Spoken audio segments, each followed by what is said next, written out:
personally, I'm super into Kundalini, and I'm trying to find a way to not just educate our people about what Kundalini yoga is, but make it more, I guess, what's the word? I guess more digestible for us, because I just feel like the yoga space is already very whitewashed, so it already doesn't feel like a sense of belonging on top of that, right? And I just feel like if I were to present Kundalini to people that look like me in a way that would best fit them, I feel like that would help. Like, just finding ways to market these things for us. And I like that. How could you do that? What would make Kundalini really attractive to us? What do you think it is that we need to see? I think Kundalini has a power that allows you to really feel into your body and really feel into yourself. And even outside body, I feel. No, for sure. No, definitely. And I feel like one of the biggest issues in the Black community is how a lot of us haven't healed from the things that we've gone through, right? A lot of us haven't done deep internal work from the traumas that we've experienced. And sometimes that's because we aren't really trained to feel. We aren't trained to take a minute and slow down and tap in with what's going on internally. In fact, we're trained to do the opposite. We have the microwaves and the instant pot and the this and the that. Exactly. And I feel like if we had a movement, let's say, where Black people were intentionally feeling and intentionally connecting with self and intentionally trying to increase your body awareness, like that's really revolutionary. And I feel like right now would be a great time too, just because so many of us, I feel like, are looking for things to help themselves and looking for things to bring more peace, especially after the year we just had. Right.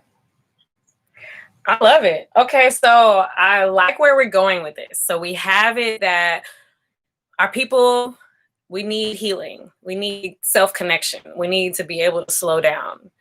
And we also have that Kundalini is a great way to do that because you feel from the inside, you feel outside your body. And it literally like awakens a whole different part of yourself. Right. And that alone will start to like trickle down into their daily lives, like it start to bring things to your awareness about yourself. Mm-hmm. In order for you to work on those things, in order for you to even, not even just work through, but just to reflect on it, I love that. So what we need to do is make Kundalini attractive to people of color. How can we do that? I feel like,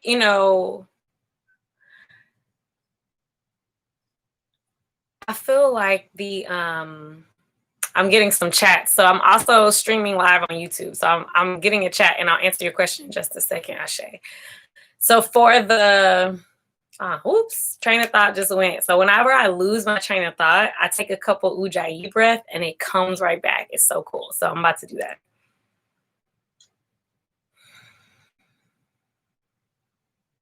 Let's all take a couple breaths together. So inhale in until you expand from the inside. Exhale out to soften any gripping. Do that 2 more times. Inhale, expand. Exhale, soften.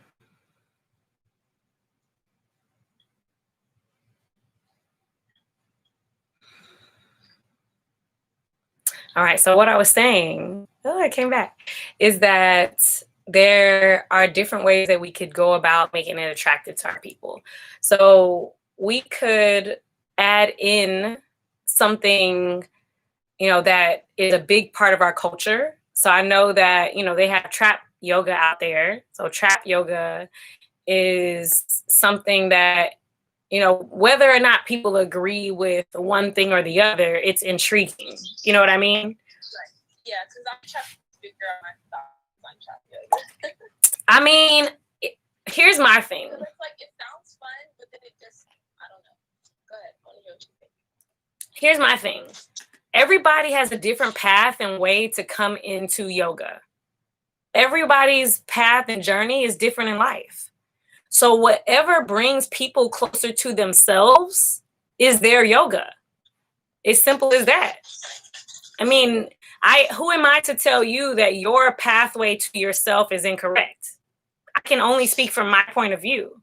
I can only speak from the familiarity that I have, and I'm not familiar with your life. I have not walked in your shoes. And so if that's what it takes to get you on a yoga mat somewhere, like, yes, do it. Yeah, right. I feel that. Yeah. And so Ashe asked on YouTube, do you go over Kundalini and Tantra yoga in the course? We're teaching a 200-hour alignment-based course. So what we teach, it allows you to learn the fundamentals that you need to know. Kundalini and Tantra are not covered in the 200-hour. If anything, we really focus in on anatomic and physiologic. We focus on alignment and safety so that you can not only teach to the person who's able-bodied, but that you're also able to offer modifications. You're able to really support your students no matter what their physical ability is. Like, we will teach you the benefits from an anatomical and an energetic aspect. Now, I am an empath. So whenever I teach a pose, I talk about the feeling in the pose and how to guide that feeling. And when you work with our anatomy experts, they'll teach you how to work with the structure of the being. So we're really focusing in on energetics. However, it's not specifically under the study of Kundalini and Tantra. So I hope that answers your question. If you have a follow-up one, feel free to put that in the chat. So back to what we were saying, Kundalini is a style that is very sensual. Like, you can feel, there's like tangible sensation in your body that you can feel during the practice. You can feel the temperature change in your body. Like, in Kundalini, that does really activate the energies within you and around you. And so I love that. And so I teach with that enjoyment of sensuality and sensation in mind. However, it's not specifically Kundalini. What were you about to say, Noma? No, I was just listening to what you were saying. So I see you have aligned with Ken. So Kennedy. So do you prefer Kennedy or do you prefer Noma, the nomad? I'm completely okay with either. Okay. That's what's up. And Miranda, you joined us on stage. Hey, how are you? I'm good. How are you guys? I'm straight. How are you? I'm sorry. You just said you. What's up? So what do you think? I have a question. So exactly what is, and correct me because I'm gonna mess it up, Kundalini? Yes. I have yoga, and I used to live in Texas. The yoga class I went to, I would go every Sunday. I was the only Black person that was there. I enjoyed it, but it would be better if it's more of us, you know. Yeah. But I've never heard of the Kundalini. Yeah. So Noma, I know you are a Kundalini person. So if you want to share, you're going to go ahead. Yeah. So Kundalini is a word that's basically describing this energy that sits in your spine. It's located in the base of your spine, and this practice is where you're basically accessing that energy and being able to move it throughout the body, bring it higher and higher up your spinal cord. And I don't know if you've ever heard anyone talk about moving the cerebral spinal fluid back up through the spine, past the vagus nerve, and back into the brain. it's basically like Kundalini is how you do that process and how you can manually activate that process. Kundalini is full of mantras for setting the space and the tone. It's full of these deep, beautiful breathing practices and these asanas are poses that really open up the energy centers in the body. And that's why we're saying like you feel so much in this practice because there's so much really going on inside and outside. Oh, is it like I'm kind of cut off. What'd you say? What was your question? I'm new to yoga, kind of, sort of. So, like, is it like steps to get you? So, okay. So, well, can you tell me about the yoga that you did in Texas, or the style of yoga that was? And maybe just something like, did you guys do like a lot of sun salutations and like I don't know. We did. I guess it was like the basics, like the basic poses, downward, right. But not just too deep into it. No, I feel you. Yeah. So I feel like I know what she's asking. So if you want me to tag on this one, I'm happy to. For sure, go ahead. Okay. Miranda, thank you for such an amazing question. And Kundalini, if I had to think about it, let's say someone who's never done yoga before, if I had to explain what Kundalini is. Kundalini is the type of yoga and the type of awareness with yourself that involves either some type of energetic activation. So if you think about when you, like, let's say you hold your arms out to the side for a very long time, your arm will start talking to you, right? Right.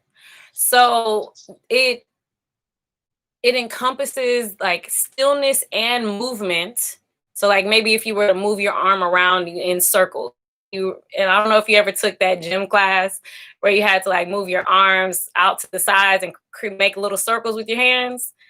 I don't know. Maybe that was just my weird school, but so like so like that builds up and moves energy. Anytime you're moving your body, you're not just moving your muscles, you're moving your energy.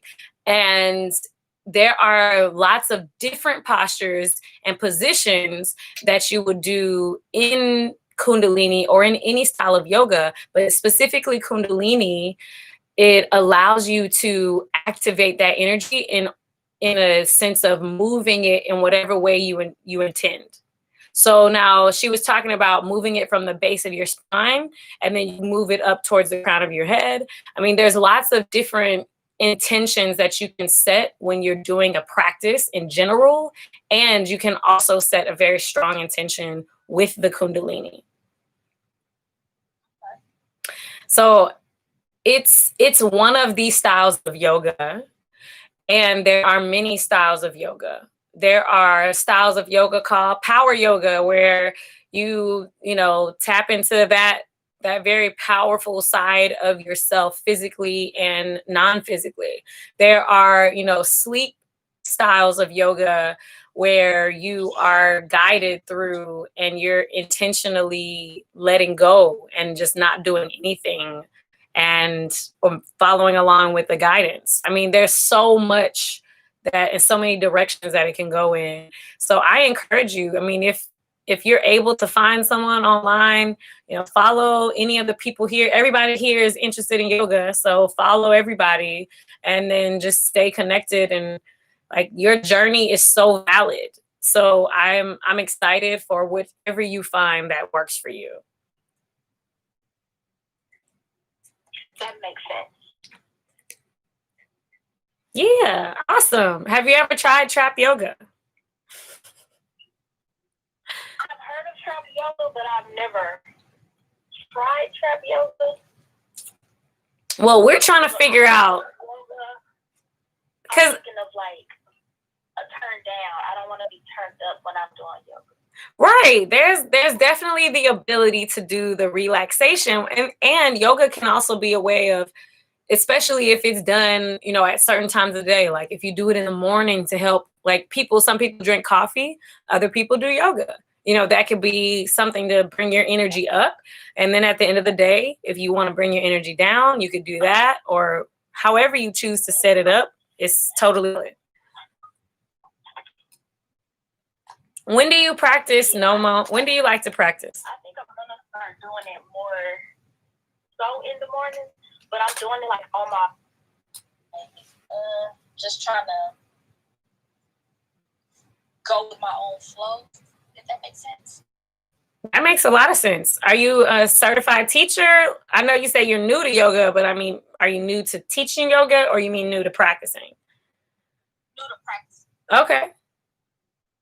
I would say keep on going with whatever feels right to you. Your body has been healing itself since you were born. I mean, your body grew you from pieces of your parents. And so your body knows, like, if you listen to whatever you need, then you don't necessarily need a teacher. But if you feel led to find one, they are all around. They are, and they look like you.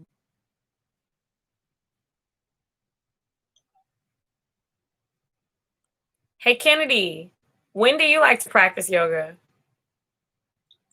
I like to practice all day. Well, I guess mostly when I first get up, before I start my day. But I really am always practicing some form of yoga. Right. Yeah. All day. It's an all-day process. But breathwork and pranayama, that's my number one path when it comes to my yoga relationship. Breathing is so important to me. I get very busy at breathing. I'm about to start doing yoga with a studio near my house. And I am just gonna go every day. I love it. So they have a time that works for me that's right before my work day. So I'm just gonna do that and have that as part of my rituals. It's so needed. Another studio. What side of the world are you on? I'm in Austin. Are they even open? Oh, well, I guess Texas is not really closed down. I think some are, but like I was telling you, the one I usually go to, that one is closed. They have online classes and stuff, but it's just not the same. I honestly have been really enjoying virtual classes, because at first I was like, no, I want to be in person. And then I let go of that shit. And I was like, I could actually be naked during the yoga class. Never could do that in person. They have this new yoga group out here, but they only have a male teacher, so they only do male classes. And I'm really trying to take over the female side. I have a group that has been doing topless yoga for women only. And us. It's in Houston? No. No, they do virtual. Okay, bad. Yeah, they do virtual. So you have to find her. It's Yoga Artistry on Instagram. And she's on here, I think, Bree Renee. So yeah. Topless yoga. But I don't even need it to be a naked class. I just got my camera covered and everything else is not. Honestly, that was one of the first attractions for me for being a yoga teacher. I just knew that I was meant to be barefoot and as close to comfortable as possible. And what I was doing before, it was okay, but I mean, I could wear jeans and stuff like that, but it was just, I didn't feel comfortable in my body. Right. I completely feel that, because honestly, year, I was closing out the year, and I was like, I don't want to work for anyone else anymore because I'm just so tired of not really being happy at a job or not being comfortable, like having to worry about like what I have on all the time. Like I'm the type, like if I have to be in public, I'd rather just wear some leggings and a t-shirt all day, every day. That's my look. I'll be keeping my little hair wrap. But I recently got this job opportunity at the school. And What? they're super, super relaxed with stuff like that. And none of the kids wear shoes. None of us wear shoes. So it's like That's awesome. So chill. And I'm like super grateful that this job that I have now. So it's like, okay, if I have to work for somebody, like this is good. That's awesome. I am so excited to hear you say that. I didn't even know that that was a thing. Yeah, the owner, she, like, I guess 10 years ago or so, her kid was entering preschool time, and she didn't feel comfortable with any of the curriculums that were out, and none of them really focused on social and emotional work. And so her and her friend decided to create one. And it's really dope. The curriculum is based in yoga with a focus on social emotional understanding, intelligence, and I really love that it's not so academic based because Apollo, why are you yelling at me? Stop. He said you on the phone. I know. But yeah, I love the way that it's not super, super academic because it's amazing seeing kids like be able to learn how to regulate themselves, and not force them to figure out like answers to like a homework or something, as a toddler. Instead, really just learning to calm themselves and learning to return to your breath and things like that. It's really just beautiful to watch. That's cool. I love that. I love knowing that that exists. All right, we just got some new people on the stage. Tosh and Korsha, hello, ladies. So we'll go in the order of who's on the stage first. So Korsha, if you can mute your mic, and I'll ask Tosh, what do you think about this? Black yogis matter? Is this still needed? Feel like what can we do to get it out there so it's not just this cliche thing? We need to get this out there to the people. How we do that? I don't know if I have a response for that, but do Black yogis matter? Yes, definitely. How to get that out there? I don't know. But I do know things like doing it, having platforms where we all can come together, talk, identify each other, because that's one of my problems. Finding one yogis that are Black. Yes. So if y'all aren't following each other, please do. We got to stay connected. Hey, Korsha, how are you? I'm good. How are you guys this evening? Doing well. I'm very hopeful for the future. And just because you asked, I also bought like a ton of groceries recently because the world is not like my household. So I want to be prepared. And I hope that you all have enough food and water for 6 months. No, I totally understand. I'm working on being at home for a year now with my little person, so I totally get that. And with all the stuff that happened with the Capitol and our kids not being at school, I feel the type of way. Mm-hmm. Because the young lady who was talking earlier, I was working with a few kids before our school got shut down. My friend is in social work, so she kind of works with the behavior challenged kids. So she kind of knows all the kids throughout the building. And I was actually working with high schoolers or whatever. And I'm trying to get in-school detention eliminated. I feel like it's a form of prison. Like, I don't like that you keep getting sent to in-school suspension every time you have an issue.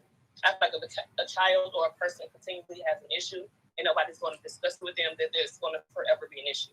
We don't have enough conversations with our children. We just put them in places versus talking to them. Wow. So just like I said, I know a friend that works in social services with the school system. So if you can find somebody like maybe in the counseling office that you can kind of like drop in on, who cares equally that you care, and ask them, can you do an after school class? Just see who shows up and see what you can do. Start from somewhere. Thank you. I like that. I actually used to work at a local high school out here, and I think that's exactly what I'm going to do, because the school is, it's actually really segregated. So they have a regular high school at the bottom, and the second level is like an advanced high school, but the bottom level is all Black and brown children, and the upper level is all white and Asian. What? Wow, I don't And nobody's talking about it. It's it's okay, because in Austin they closed down like so many high schools and middle schools and elementary schools in Black and brown neighborhoods, and basically consolidated them and like moved them into the same buildings or created like one school from them. And so I think I'm really grateful that you just brought that up as an idea. That's exactly that one. They've done that here. I'm in St. Louis, Missouri. They've done that here. I think when I was in elementary school, they closed, I think, 150 of our schools. So that was probably like 12 to 15 years ago. They closed like 15 high schools. They closed quite a few schools here. So we're all consolidated as well. My brothers, when they were in high school, they had to go wake up an hour and a half early just to go to schools that had decent like curriculums. Like they have to drive 2 hours just to go to school every day. That's crazy. Yep. But that's why I feel like our kids, like I said, I don't like in school suspension. Like, why do you keep sending your kids, especially the same kids? If you notice, it's always the same kids that in school suspension. Like, why do you keep sending these kids here? Like, there's clearly an issue. If it's not them, it's you. If it's not. People don't like to take blame either. I feel like when something is wrong, everybody wants to point the finger instead of saying, hey, maybe I did mess up, or I messed up, how can I fix it? It's always, it was your fault, it was your fault. I feel like that's also what we're taught to do. We only celebrate people when they do what's quote unquote said to be good and accepted. When you get an A on something, or when you did something right. So we make it so much about being right, as people get so attached to that I feel like, you know, when they're wrong, they feel like, oh no, I'm not good enough. Mm-hmm. And if you think about how somebody reprimands you when you're wrong, or you do something bad, I feel like they don't want to get their reaction out of people also, because they don't want to feel that. Mm-hmm. Like, they're unable to even register because they're so against being wrong. They have to be the moral authority on all things in that particular situation or arena. So that's possible to change through yoga. I feel like the whole world could be saved through yoga. That's my perspective. Me too. Yes, I think so. I swear. I actually found an article and I want to read it to y'all. It is exactly that. Hold on, let's see. I'm writing an article as well. Let me read that. Okay. And I will tell y'all the backup article. Where it came from is there's a couple things. There was a letter to world leaders from the Global Union of Scientists for Peace. That was in the International New York Times. And then there was a article in it was a couple quoted articles where they talked about yoga and its role in the world. So here's what I wrote about it based off of those articles. The 38-year secret war against yoga. World leaders have kept the full knowledge of yoga benefits top secret since the 1982 Lebanon War. After all that time, President Obama didn't even tell the American people that he and the Russian and European presidents knew more about yoga's impact on terrorism and violence than they let on.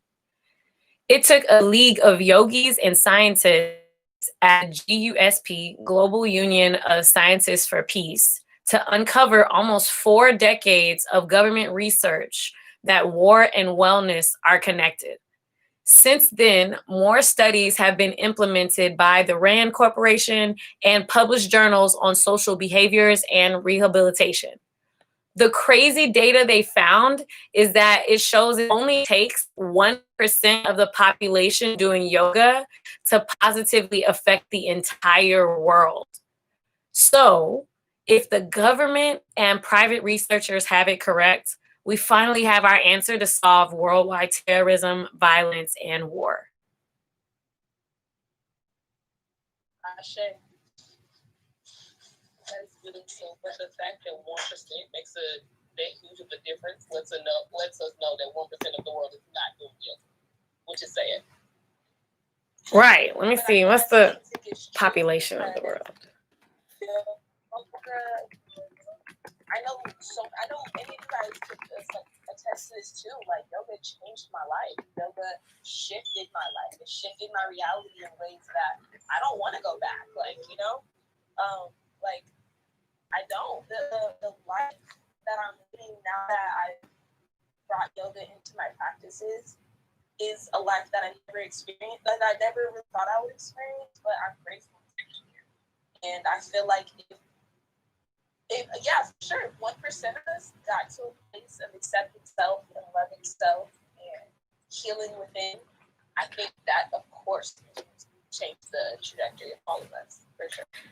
I'm doing some reflection on that too. And I feel like it's like if someone were to literally blot out the sun, cut all the light out of the world, what will we do? We'll be lost.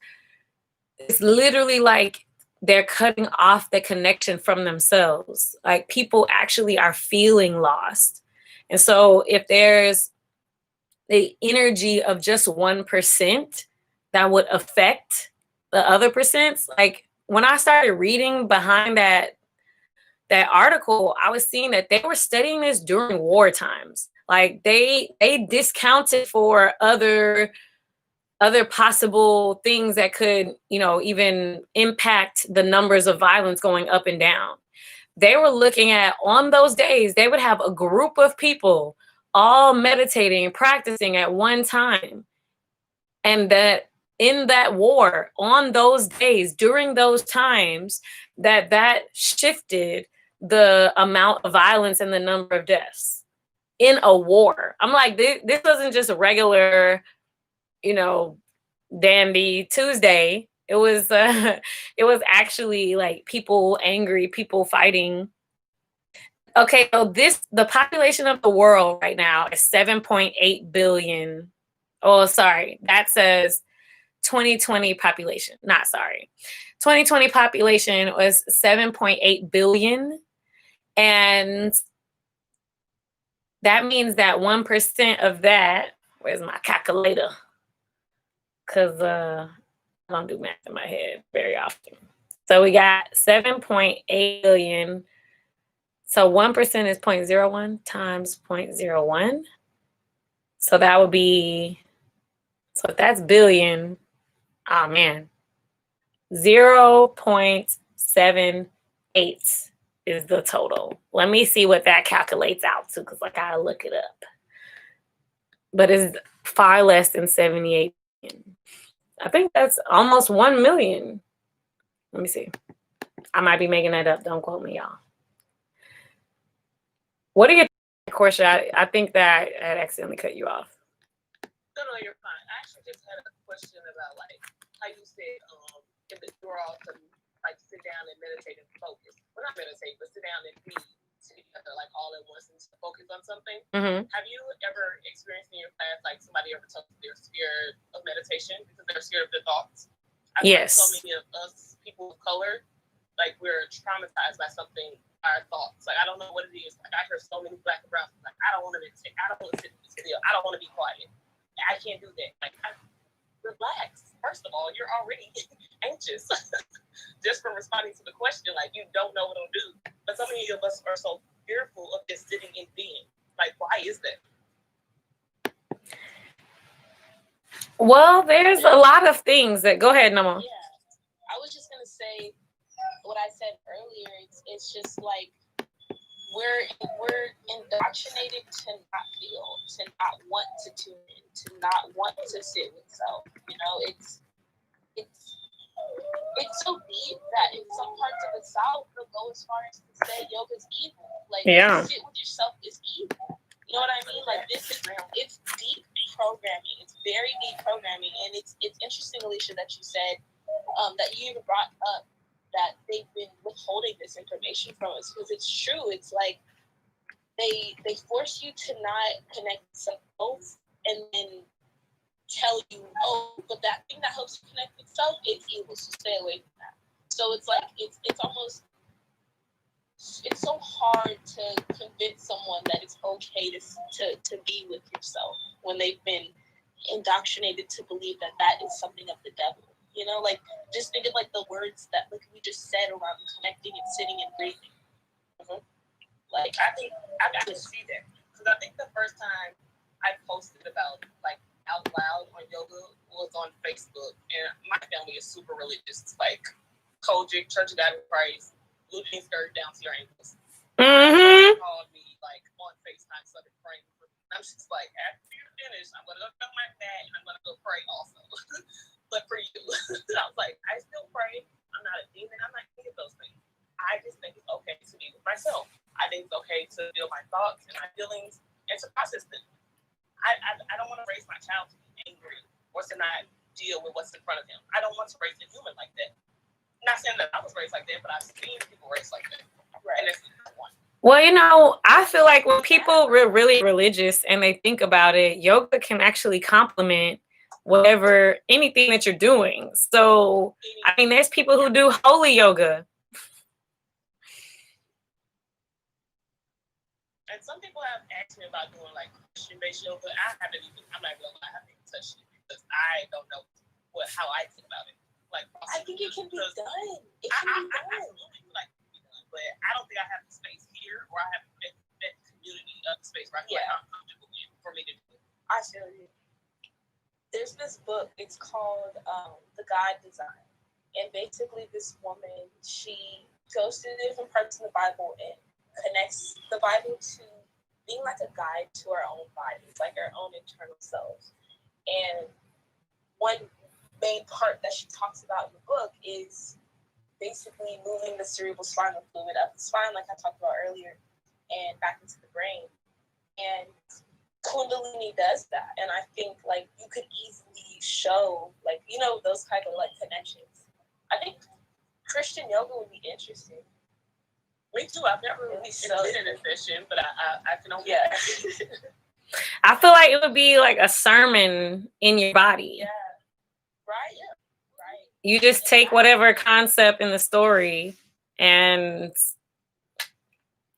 create a whole sequence and your examples and your cues around that intention.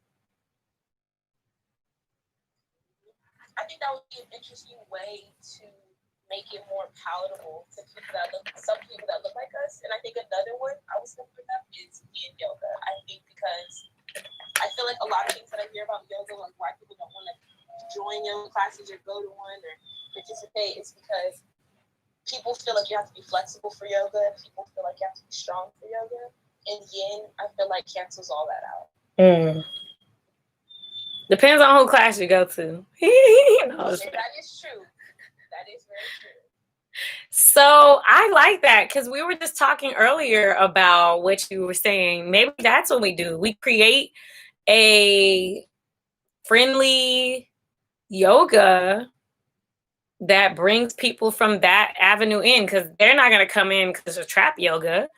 They feel like you can't even listen to hip hop radio stations on Sunday. Yeah, that's true. I'm trying to think of something that we can say that'll balance out to where to bring in the civil outside everyday people and the religious people, like us staying into like, oh, bring your mat and leave it all there. Like, you know what I'm saying? See, but I don't even know if we should be marketing the same classes to those same classes. Those are like kind of like separate demographics in a way. Gotcha. I was thinking like, the Black community in the spaces. Yeah, we need something, because what did I say before is already taken? Holy yoga. Holy yoga is a style of yoga. It's not made by us though. Makes sense. Never heard it. Yeah, it's real interesting. The only So, I feel. It's a little off topic, but it's called the Kabbalistic yoga. Spell it. Like, think of the word Kabbalah, but Kabbalistic. So it's Kabballa.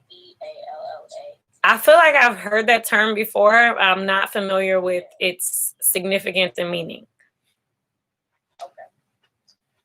It's like a religious practice, but I just popped in my head because I know this guy, his teacher wrote a book on it, and he has the rights over it now. He's like rewriting the book, and I just was wondering if anybody heard that. And I know the Kabbalah is like a 22 path, like 22 steps to like, I guess their enlightenment process or something. I'm not too well versed in it, but I know there's like a 22-step process, and it's connected to the Hebrew language with the 22 letters, and there's asana along with each letter. Ah, okay. Yeah, and the letters are already very like intricate as far as like their meaning. Mm-hmm. The Hebrew language is kind of like meta-letter, where like the letters are just like a sound. It's like the letters are also like a metaphor. Like they're connected to like they're like a full meaning more than just like, you know what I mean? Mm-hmm. Okay. Okay. Ashay says she just downloaded Clubhouse. How do you join the conversation? If you search, you can either search for me in the hallway. Is that what that is? Yes. There's a little. So let me show you. Oh man, can't really see it on the screen. Okay, I'll just describe it. It looks like a little eyeglass, a searching glass. So if you hit that and you type in my name, Alicia, Alicia, and then that will bring you into my profile, and you click my profile and it'll tell you I'm in the room. Or if you want to just search Black Yogis Matter, I have it written all separate. So that's exciting. Yeah, join us on Clubhouse. Okay, so here's what I'm thinking. I feel like, Portia, what you were saying is so important. If we could find and we could create something that would be friendly, nice, enjoyable, relatable to people who are into the church thing, but not quite sure if it's for them. Because I mean, there's people in church who are just completely against yoga, and nothing you ever say will change their mind. Like, we're not trying to change people's minds. We want the people who are like, I've always grown up in a church. I know that they tell me this is right. I know the Bible back and forth, and I'm not quite sure. Like, I still feel disconnected. People who are looking for the connection to yoga, but they feel guilty because everyone always told them yoga was evil. What do you think, Portia or Kennedy? I'm trying to think how to put it together, because me personally, I'm an owner. I like to own, and a lot of people, like you said, don't like to cross the line. You see what I'm saying? Like, I've been told by not one, but several people, like, they like, it's our spiritual way of speaking in tongues. Like when we or when we speak Sanskrit, anything like that they don't understand. You see what I'm saying? Yeah. And I feel like that's where like the division is. Kind of like, I'm trying to figure out like how to word it. I feel like, here's the thing that is really interesting. At the beginning of a class, when people don't know, if they don't know you, they're not familiar with you, they don't know anything about you, and they're not quite sure about this, they just wanted to try it out, and now you have them saying something out loud, that they're not even sure what it is. Whereas if you were to take throughout the class, you give them the opportunity to learn it and experience it and have this appreciation where they know that, you know, they can trust you because they're confident in your experience that you've created. They, you know, recognize that you're knowledgeable in the things that you've shared. They trust your judgment because you've been able to give them modifications or whatever have you. Then at the end, after you've introduced this concept and taught it and explained it, then there's time and appropriateness for an I'm just saying, as far as we go, like, you know, some other people may be easily trusting, and we're naturally like, can be on guard, especially when we're trying something new. We want to dip our toe in, and then, you know, at the beginning of class, and then they have you and a lot of people feel uncomfortable with that. Gotcha. So that could be a way to add in your love of it, and to also have them walk away feeling supported by you, instructed by you, and they are able to explore it with you. How long have you been teaching? Just for a couple months, not long at all. Okay, a couple months, that's good. This is the work is happening now. I'm so excited to hear you saying that. Like, this is the time to be doing the teaching. This is the time to be showing up. So thank you for showing up. Thank you, I appreciate that. Yes. Where are you teaching? Are you doing virtual, in person, a little here, a little there? What are you doing? A little bit of everything. I just got my first online client. So like, Yay! I'm super nervous about that. But I'm so glad. I don't think I've ever taught virtually. I think I just post videos sometimes every once in a while. And I'm trying to get to that to where I make that update thing. Because I hate posting every day. Like, I'm like, oh, this is You hate posting every day, or in the past you've hated, and today or tomorrow, whenever you choose, you're creating something other than that? Gotcha. I mean, it's up to you. I just know that if I say something to myself in the present tense, then I'm speaking that reality into existence. I see what you're saying. Because I feel that too. Like, I scheduled to go live, I scheduled to do this and that, and then I'm like, ooh, I'm kind of scared, or I'm kind of this, or I'm kind of that. And then I don't do it. Like, I was supposed to go live last night and talk about some things and show up, and I didn't go live. And I literally set my alarm and I couldn't even open my eyes. I was so tired. I don't know why. I didn't do anything special yesterday, but it was like my eyelids were so heavy. It was so weird. It was the weirdest feeling. Like, I was supposed to post them, but I was just so tired that I just knocked out. That's crazy. And I was like, I'm going to. That's so interesting. So I need to reschedule a time to do that live, because I have to be announcing a winner of a grant, and I'm really excited to do it. I just need to get it done. I'm excited. It's the first time we've ever done grants. So we already had one winner, and now we have a second winner coming. So whew, it's I feel like part of me has this like old part of me creep back sometimes, that perfectionist person that's like, oh, you do, you know, this, you gotta be early. Early is on time. And that type A personality in me tries to creep up. And then I take a deep breath and I let my shoulders come down from my ears a little bit.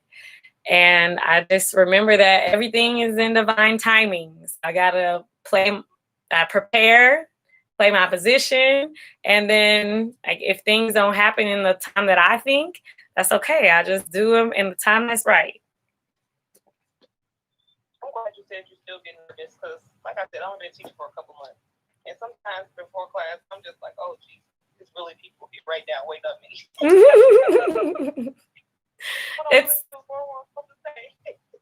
Yes, it's a good feeling though. Virtual class on Saturday, and I am nervous ball.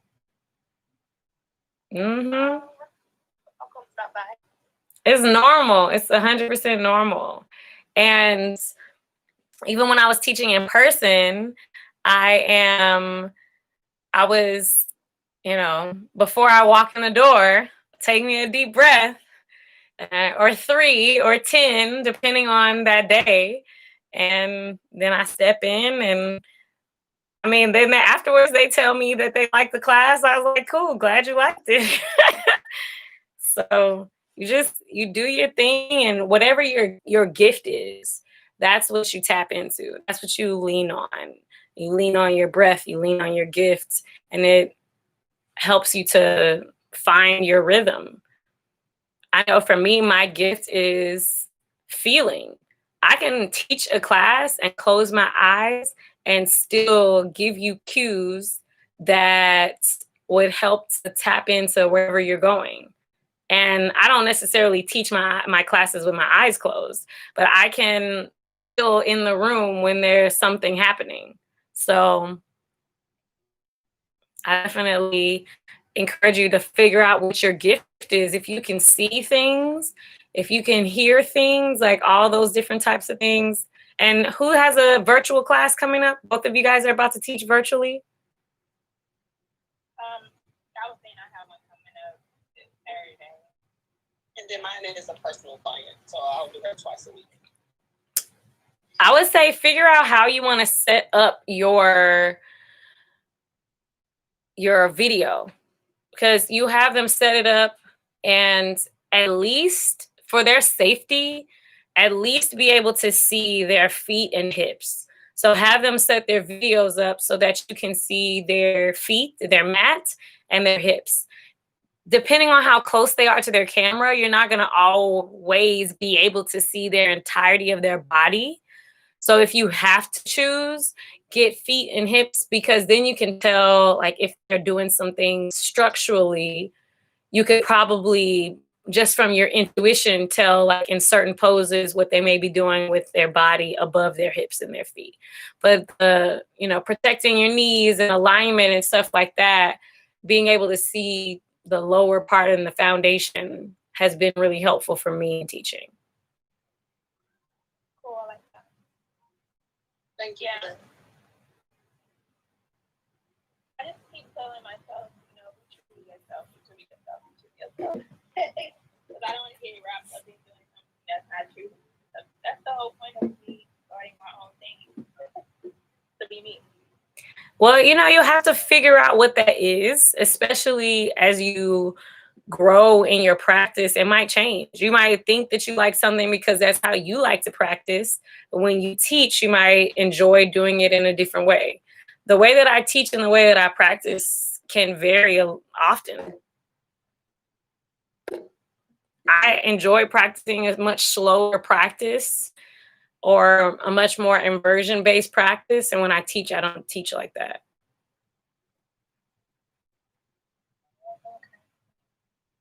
So, I mean, I would say just play around with it. That's really, as a teacher, it's still a practice when you teach. When you are teaching, you trying out different cues, seeing if you say something and nothing happens, instead of freaking out, that just gave you information. Now you can try something else. Okay, maybe you tried telling them about, their left and their right, and they didn't know which side was left and right. So maybe now you say, okay, your side closest to the wall, or the window, to the window, to the wall. It's so funny when I'm in class and I forget. I was like, that's a left side. Just look at the opposite side, or whichever side you did do. Yep, exactly. Exactly. Take your other hand. Exactly. Oh man, and for them it's easier because they don't have to think. So it's literally a win-win. Keep it super simple, like. Mm-hmm. Like my teacher, like when she was instructing us to teach a class, she's like, keep it like you want it. She's like, act like you wanted somebody to act on your first day of yoga. How did you like talk to you? Exactly. Exactly. I have some fun teaching. I say all kind of stuff, and I'm literally like myself. I say inappropriate jokes when I no, I'm just kidding. I cuss sometimes. I mean, it just if it comes out, I just let it come out. I don't necessarily. I also all my students are adults. I don't teach children. I am an adult yoga teacher. Okay, so I see Ashe, you wrote that. Okay, so if you send me a message, send me a DM on IG and send me your number. So I'm at Pro Yoga on IG. If you send me your number, I can send you an invite. You have to have an iPhone for Clubhouse to work. Okay, I feel like this was such a good conversation. I feel like, and y'all tell me what you think. If I hold classes, or not classes, rooms on here for yoga teachers, questions and advice, or questions and experiences from other teachers, would that be something useful to you guys? Yeah, most definitely. Absolutely. I would definitely be in attendance to that. Okay, cool. So I do post on my Instagram whenever I'm going to come on Clubhouse. And like I told you earlier, sometimes I'll be like, dang, I need to reschedule.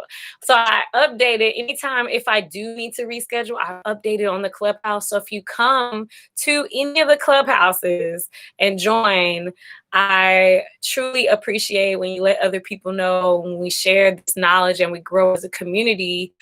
Again, we're working towards this 1%. Like that's the goal. It's like we're mission oriented. This 1% is what we're about. So just to let you guys know, that's what this message is for. That's what this work is for. That's what I'm going live for. That's what I'm on Clubhouse and Instagram for. So that's what we're doing, just to give you the heads up so you know where we are.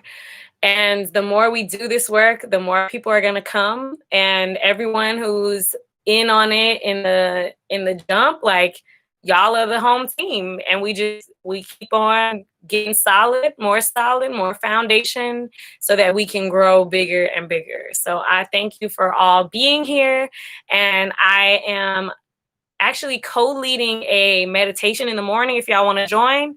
And then I'm going to figure out, that's what I'm working on right now, figuring out my schedule for when I'm go live on YouTube, when I'm going to go live on Instagram, when I'm going to go live on Clubhouse, all of the things. And I will be making that public. And I will also let you guys know when I've doing it on either Monday or Tuesday of next week. So that's what's in store for y'all. And so if you guys being a part of the movement in a way that you're wearing it, starting conversations, because y'all know people, we don't talk to each other as much with the mask on. So, even if someone doesn't talk to you, they can still look it up and find out that there are other people out here that look like us, that are connecting to themselves, and they will feel support just by wearing the shirt that says Black Yogis Matter, I teach yoga, all of it. So that heads up for what's coming in store. And I no reason. And so I choose to love people for no reason. So thank you all for being on this community, being here, but just by being in the work, are you connecting to yourself, you, your loved one, and people you'll never meet. And that's why that work is so honorable. So thank you for that. And I will see you next time. Peace.